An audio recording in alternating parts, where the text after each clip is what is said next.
بسم اللہ الرحمن الرحیم۔ السلام علیکم ورحمۃ اللہ وبرکاتہ۔ آج ہم بات کریں گے خواب کے اندر پہاڑ کو دیکھنے اور پہاڑ پر چڑھنے کے حوالے سے۔ اس کی مختلف صورتیں ہیں اور ان کی مختلف تعبیریں ہیں۔ مثلاً خواب کے اندر پہاڑ کو دیکھنا، پہاڑ پر چڑھنا، پہاڑ سے نیچے اترنا، پہاڑ کے اوپر بیٹھنا، پہاڑ سے گرنا وغیرہ۔ اس کے علاوہ اسی سے ریلیٹڈ اور بھی کئی صورتیں ہیں جن کی مختلف تعبیریں ہیں۔ اگر آپ ان تمام صورتوں کی تعبیروں کو جاننا چاہتے ہیں تو اس ویڈیو کو آخر تک ضرور دیکھیں۔ خواب کے اندر پہاڑ پر اذان دینا، دین میں بزرگی حاصل ہونے، دین کی تبلیغ کرنے، رہبر بننے اور آخرت اچھی ہونے کی علامت ہے۔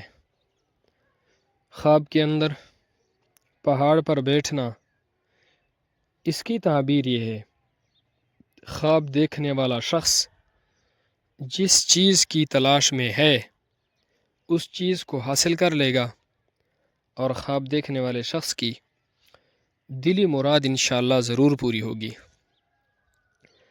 خواب کے اندر پہاڑ پر چڑھنا، کسی بزرگ سے فیض حاصل ہوگا، ارادے میں پکا ثابت ہوگا، عزت پائے گا۔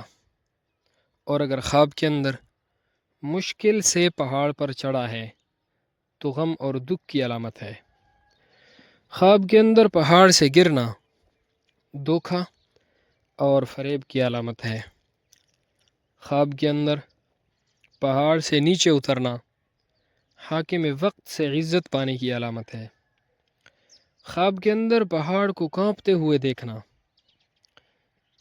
اس کی تعبیر یہ ہے: خواب دیکھنے والا شخص جس ملک میں رہتا ہے اس ملک کے بادشاہ کو نقصان پہنچے گا۔ خواب کے اندر پہاڑ کو کھودتے ہوئے دیکھنا زبردست فتح یابی پانے اور غالب آنے اور مشکل سے دولت ہاتھ آنے کی علامت ہے۔ خواب کے اندر پہاڑ میں چھپنا کسی بڑے جلیل القدر آدمی پر بھروسہ اور اعتماد کرنے کی علامت ہے۔ خواب کے اندر پہاڑوں پر چڑھنا بلند مرتبہ پانے کی علامت ہے اور اعتماد کرنے کی علامت ہے۔ خواب کے اندر پہاڑ کے اوپر کھڑا ہونا اپنے ہی جیسے آدمی کے مقابلے میں برتری حاصل کرنے کی علامت ہے۔ خواب کے اندر پہاڑ کو گرانا کسی کو ہلاک کرنے کی علامت ہے۔ خواب کے اندر پہاڑ میں نقب لگانا یا گڑھا کھودنا، اس کی تعبیر یہ ہے کہ وہ کسی آدمی سے مکاری اور ہیلہ بازی کر رہا ہے۔ اللہ رب العزت ہمارے خوابوں کو ہمارے لیے باعث خیر و برکت بنائے۔ السلام علیکم ورحمۃ اللہ وبرکاتہ۔